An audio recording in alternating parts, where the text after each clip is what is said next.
Inaway ako ng misis ko dahil mas kinakapihan ko yung anak namin. Pinipilit niya kasi yung bata na sumali sa contest sa school kahit na alam niya naman na sobrang mahiyain.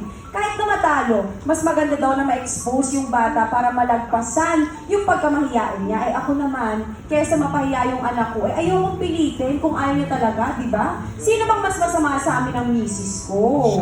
I think wala naman ata pong masama sa kanila. Pero si mommy ata talagang gusto niya lang na ma-experience ng anak niya yung mga ganong bagay. Siguro para ma-improve yung social skills ng bata. Para naman in the real world, maiwasan din siyang mabully at mas magkaroon siya ng mga mabubuting kaibigan. Mas naano yung loob ko dun sa tatay.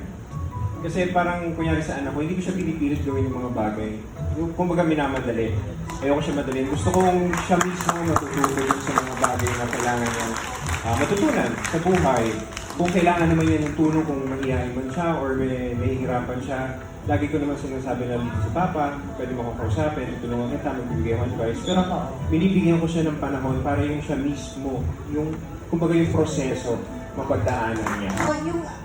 Ay, pakiramdam ng bata yung struggle niya, yung pressure. Oo, darating naman talaga yung panahon pag talagang ready siya at saka nakita niya na mag-e-enjoy siya sa gagawin niya. Hayaan mo na. Pag pinilit mo kasi yung bata, hindi maganda. Ang pangit ang tama ko sa kanya. Mas maganda kung kasabi mo siya ng ganito, gusto mo ba o hindi.